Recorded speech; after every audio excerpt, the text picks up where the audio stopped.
Allez, allez, une histoire. Il était une fois. Bonjour à tous, bonjour chers petits amis. Aujourd'hui, la légende du roi Christian X du Danemark, d'après une histoire de Carmen Didi. En ce début d'année 1940, période très triste en Europe, au Danemark, il n'y avait que des Danois. Ils avaient un point commun. Tous étaient les loyaux sujets de leur roi bien-aimé, Sa Majesté Christian X. Comme tous les matins, le roi sortait à cheval et parcourait les rues de Copenhague. Il aimait être seul dans la ville et ne portait pas d'armes. Il ne craignait rien de son peuple bien-aimé. Un jour, un étranger, en visite, demanda « Mais qui est cet homme-là qui passe, que tous saluent avec admiration ?»« C'est notre roi Christian X. » L'étranger s'exclama « Quoi ? Seul, sans escorte ? Mais mon ami, nous, les Danois, nous aimons tellement notre roi qu'il n'a pas besoin d'escorte. Nous nous lèverions tous comme un seul homme pour le défendre. » Ah, c'était beau d'entendre cette fierté dans la voix. Les Danois étaient loin d'imaginer quel jour sombre les attendait, ni combien leur roi, si sage, allait s'avérer ô combien précieux pour eux. En effet, la guerre éclata comme un orage et gagna toute l'Europe. Même le roi Christian X ne put l'arrêter. Les soldats nazis s'amassèrent à la frontière danoise, pareils à des nuages noirs chargés de menaces. Malheureusement, bientôt, ils firent leur entrée dans la capitale, dans Copenhague, et la ville connut le manque et la famine et le couvre-feu. Le soir, c'était ville morte. Les soldats nazis apportaient aussi un drapeau qu'ils hissèrent au-dessus du palais royal. Quel déshonneur, quelle tristesse! Mais qu'allait faire notre bon roi, se demandaient les Danois.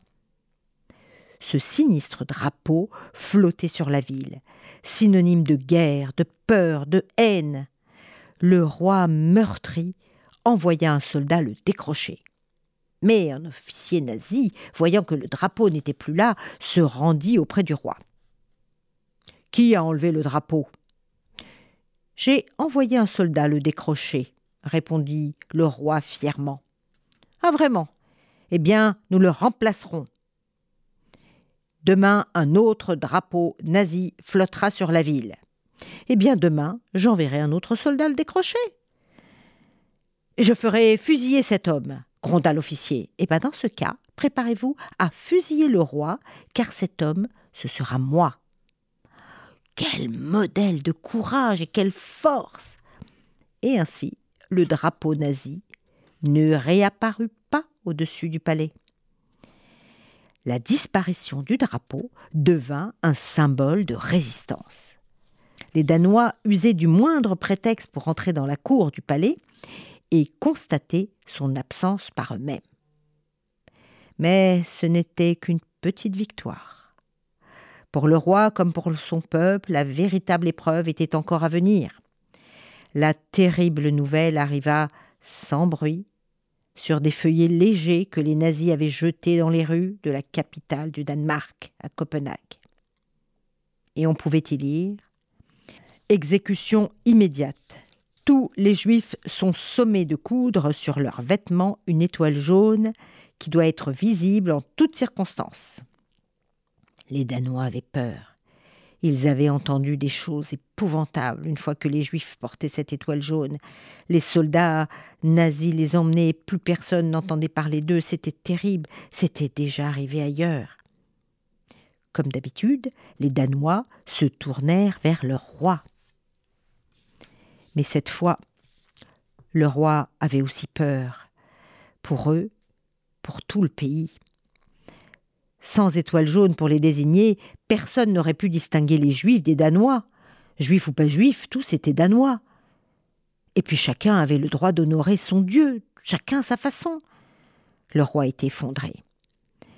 Si j'ordonne à la petite armée danoise de se battre, des Danois vont mourir. Et si je ne fais rien, des Danois vont mourir aussi. Quel dilemme! Le roi pensif sortit sur son balcon, et cette nuit-là, une multitude d'étoiles éclairait le ciel. Et il se demandait, si tu voulais cacher une étoile dans le ciel, où la mettrais-tu? Et ses yeux scrutaient le ciel. Mais c'est bien sûr! La réponse était toute simple. Tu la cacherais parmi ses sœurs. Le roi fit venir son tailleur.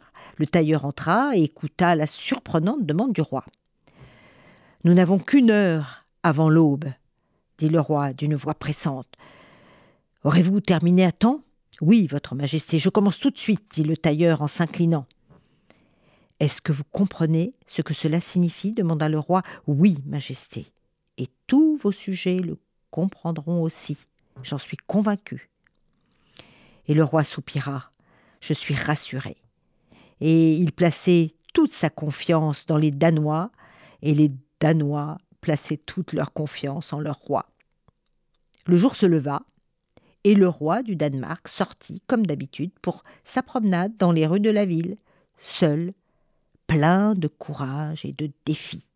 Il portait son bel uniforme, et en le voyant passer, ses sujets comprirent ce qu'il devait faire.